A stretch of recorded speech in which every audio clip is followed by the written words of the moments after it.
નમસ્કાર વિદ્યાર્થી મિત્રો, ગુંદરણ પ્રાથમિક શાળામાં આપ સૌનું સ્વાગત છે.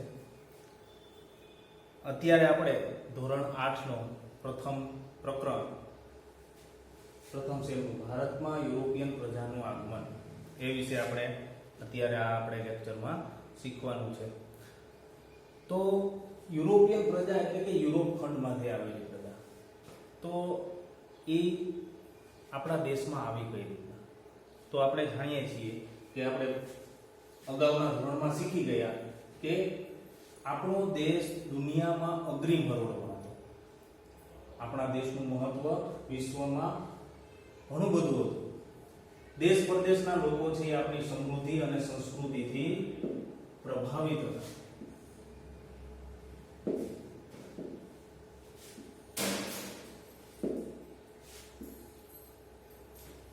આપણા દેશમાં વેપાર કરવા અને ધન કમાવા માટે આતુર હતા. જોકે આ અગાઉ પેલા જમીન માર્ગે વેપાર ચાલતો, તો જમીન માર્ગે એ વાયવ્ય સરહદેથી આ બધા વેપારીઓ છે એ વેપાર કરવા આવતા. વાયવ્ય સરહદ એટલે કઈ? તો કે ભારતની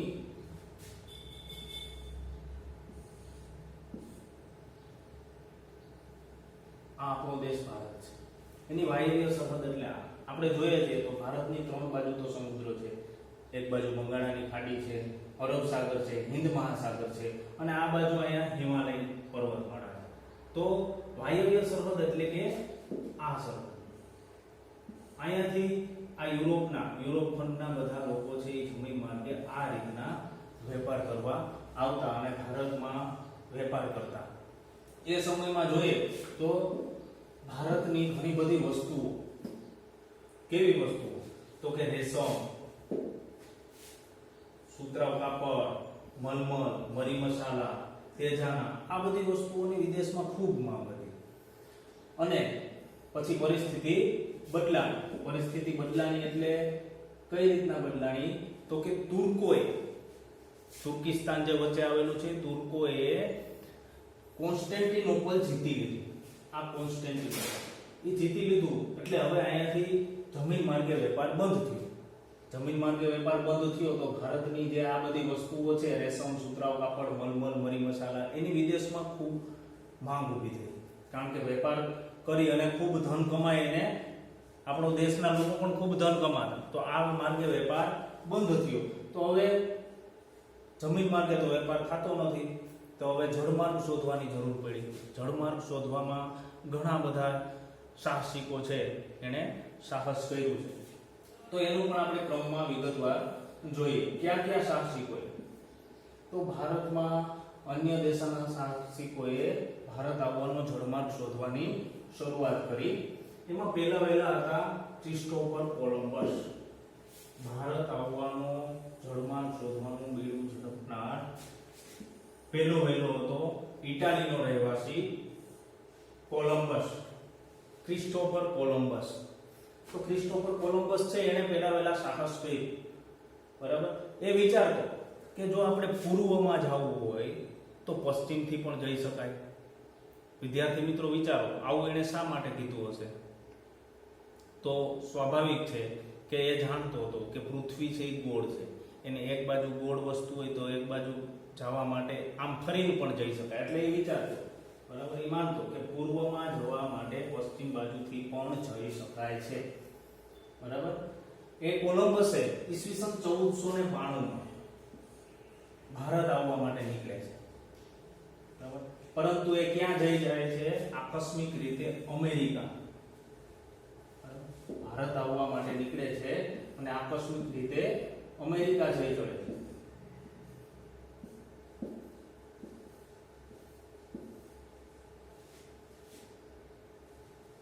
અને તે જીવે છે ત્યાં સુધી પોતાને અમેરિકાનો શોધક માને છે, હિન્દુસ્તાનનો શોધક માને છે. બરાબર? પણ ખરેખર એને શું શોધ્યું હતું? અમેરિકા. એ અમેરિકા ગયો હતો પણ એને ખબર નહોતી. એને એમ કે મેં હિન્દુસ્તાન શોધી લીધું. અને એ જીવો ત્યાં સુધી એમ માનતો રહ્યો કે હું હિન્દુસ્તાનનો શોધક છું.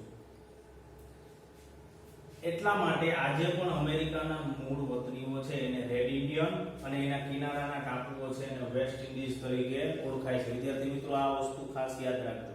કે ત્યાંના મૂળ વતનીઓ છે એને રેડ ઇન્ડિયન કહેવાય છે, અને એના જે કિનારાના જે ટાપુઓ છે જેને આપણે વેસ્ટ ઇન્ડિઝ તરીકે ઓળખીએ છીએ.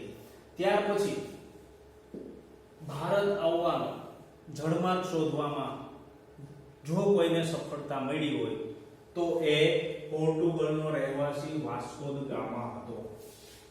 પોર્ટુગલ દેશનો રહેવાસી હતો વાસ્કો દ ગામા. એને ભારત આવવાનો જળમાર્ગ શોધી લીધો. હવે એનું જહાજ કઈ રીતના ભારત આવ્યું?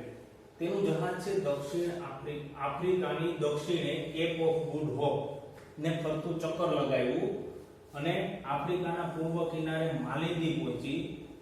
ત્યાર પછી હિન્દ મહાસાગરમાં થઈ અને આગળ વધતા એને ભારતના એક ખલાસી મોહમ્મદ ઇબ્ન મજીદ જેનું નામ હતું એને મદદ કરી અને હિન્દ મહાસાગરમાં થઈ અને 22મી મે 1498 ના દિવસે ભારતના કાલિકટ બંદરે એનું જહાજ આવે છે.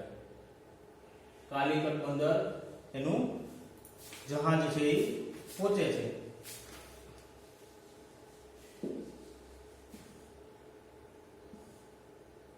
કઈ રીતના અહીંયા આપણે વિદ્યાર્થી મિત્રો તમે જોઈ શકો છો નકશો કે વાસ્કો દ ગામા છે એ પોર્ટુગલ દેશનો રહેવાસી હતો.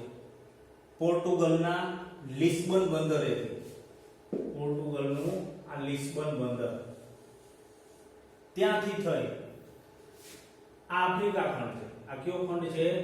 આફ્રિકા. આફ્રિકા ખંડની દક્ષિણે અહીંયા રસ્તો બતાવેલો છે. દક્ષિણે કેપ ઓફ ગુડ હોપ એને દક્ષિણેથી ફરતે ચક્કર લગાવી અને અહીંયા આફ્રિકાનો આ મલિંદી ટાપુ છે બરાબર, ત્યાં થઈ અને આ હિન્દ મહાસાગર આવી ગયું.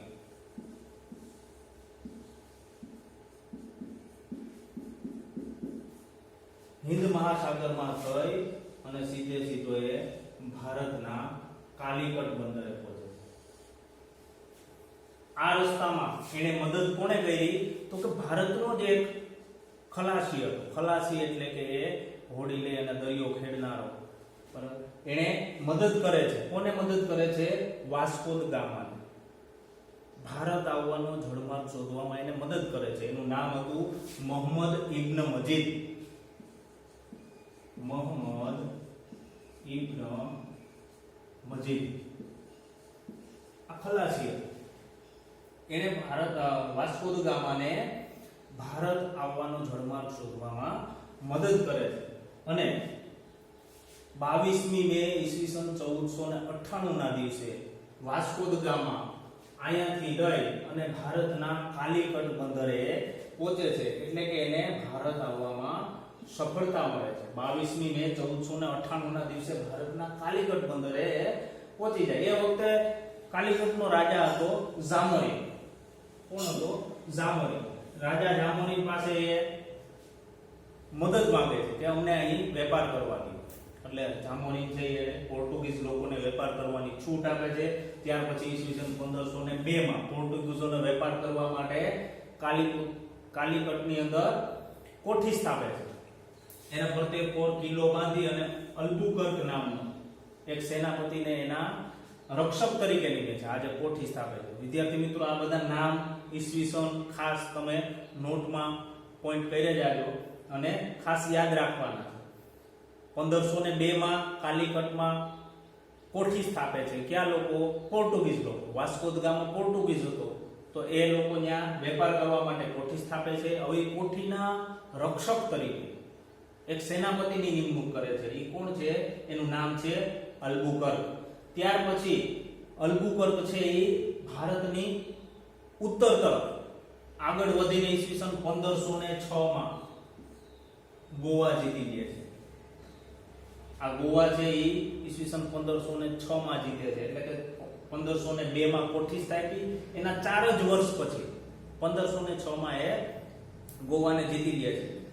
અને મિત્રો આપણે આગળ ભણશું કે અંગ્રેજો આવ્યા ગયા છતાં પણ ગોવા છે એ સૌથી છેલ્લે આઝાદ થયું હતું. દીવ, દમણ, ગોવા જેમાં પોર્ટુગીઝ લોકોનું શાસન હતું એ લોકો સૌથી છેલ્લે ભારતમાંથી ગયા હતા. એટલે આ યાદ રાખજો 1506 માં પોર્ટુગીઝ લોકોએ ગોવા જીતી લીધું. ત્યાર પછી પોર્ટુગીઝો ક્યાં ક્યાં આગળ વધ્યા? મેંગલોર, કોચીન, લંકા, દીવ, ગોવા, મુંબઈ, આ બધા બેટ છે એ પોતાના તાબામાં લઈ લે છે પોર્ટુગીઝ લોકો.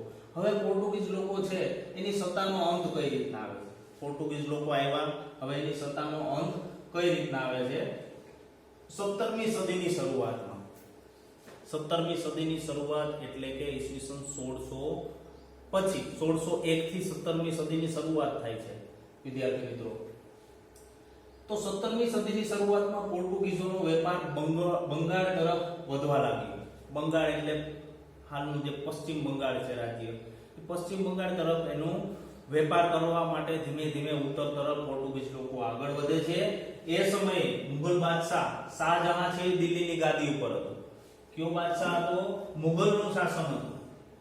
જ્યારે પોર્ટુગીઝ યુરોપિયન પ્રજાઓ ભારતમાં આવી એ સમયે છેલ્લે ભારતની અંદર મુગલ શાસકોનું શાસન, મુગલ શાસકો છે એ શાસન કરતા હતા. મુગલ શાસન ના બાદશાહ શાહજહાં છે એ દિલ્હીની ગાદી ઉપર હતા. એ શાહજહાંનો સૂબો છે, બરાબર, એટલે કે એના વિસ્તારનું ધ્યાન રાખવા વાળો, એણે પોર્ટુગીઝોના વર્તન સામે શાહજહાંને ફરિયાદ કરી દીધી.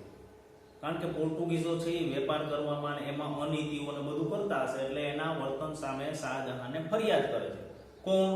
તો કે શાહજહાંનો સૂબો, બરાબર, ફરિયાદ કરે છે. એટલે શાહજહાં શું કરે છે? આદેશ આપે છે. શાહજહાંના આદેશથી પોર્ટુગીઝ લોકોની તમામ કોઠીઓ તોડી પાડવામાં આવે છે અને એના જહાજો છે એ સળગાવી નાખવામાં આવે છે, વહાણો. અને આ રીતના પોર્ટુગીઝ સત્તાનો ભારતમાંથી અંત આવે છે. અંત આવે છે એનો મતલબ એવો નથી કે પોર્ટુગીઝ લોકો ભારત છોડીને જતા રહ્યા, પરંતુ